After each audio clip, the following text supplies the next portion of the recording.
La ministre des Transports, Geneviève Guilbeault, a demandé jeudi à la Société de l'assurance automobile du Québec de s'expliquer au sujet des chiffres qu'elle met en avant à propos des accidents de voitures et des immigrants. Vous vous rappelez, ça a fait une tollée sur les réseaux sociaux quand on disait que les immigrants faisaient tellement d'accidents sur des routes.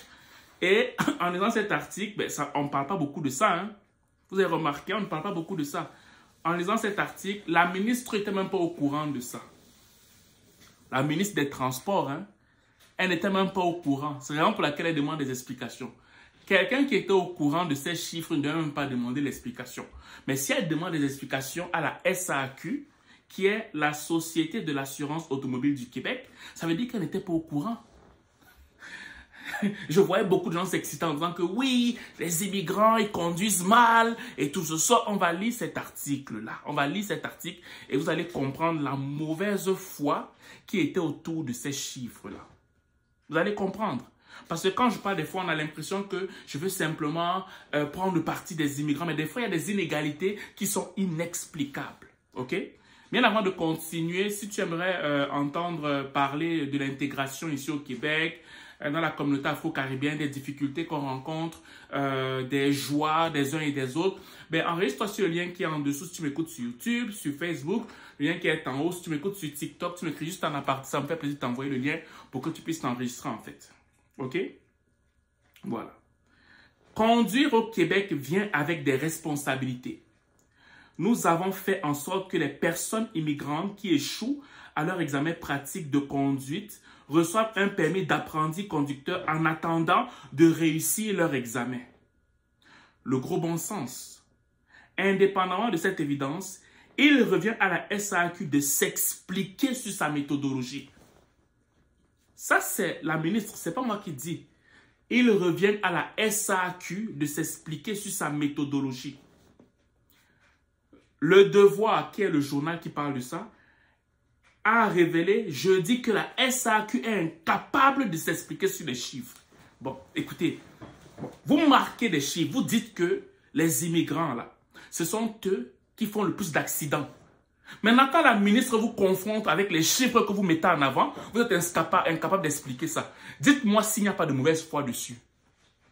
Non, vous qui m'insultiez et que vous disiez que je raconte des histoires, qu'il faut apprendre, dites-moi s'il n'y a pas de mauvaise foi dessus. La ministre des Transports, celle qui est censée même approuver ces chiffres, est étonnée de ces chiffres. Quand elle creuse un peu pour comprendre qu'est-ce qui se passe, elle ne comprend pas la cohérence des chiffres et elle demande à ce qu'il y ait des explications et la SAQ est incapable de donner des explications. Ok, on continue. Qui ont motivé la décision de Québec de modifier le code de la sécurité routière et d'empêcher les nouveaux arrivants qui ne détiennent pas de permis délivré par la province de profiter d'une période de tolérance de 6 mois s'ils échouent à un examen pratique de conduite. C'est ça. Parce qu'avant, quand tu échouais, ok, on te donne 6 mois avec un conduit apprenti pour que tu puisses pratiquer. Maintenant, on a enlevé ça quand tu échoues. Elle demande des explications là-dessus. On n'arrive pas à donner des explications. Est-ce que vous comprenez un peu la mauvaise foi qui est là? Est-ce que vous comprenez? On continue. La SAQ a d'abord indiqué que les personnes qui viennent de pays avec lesquels le Québec n'a pas d'entente de réciprocité avaient une fréquence d'accident de 7,5 par 1000 titulaires de permis de conduire. Une semaine plus tard, elle soutenait plutôt que la proportion de 7,5 accidents sur 1000 est en regard du statut d'immigration demandeur d'asile, peu importe la provenance. OK? Donc, le 7,5 là concernait exclusivement les demandeurs d'asile, selon ce qui est écrit. Selon les derniers chiffres, selon ce qu'il disait avant. Bon, maintenant, quand on regarde selon les derniers chiffres fournis par la SAQ, la fréquence d'accident des titulaires d'un permis délivré par un État avec lequel le Québec n'a pas d'entente d'échange de permis serait plutôt de 9,34 par titulaire de permis par rapport à 2,79 pour les titulaires d'un permis de conduire délivré ailleurs au Canada. Est-ce que vous comprenez? On va relire ça.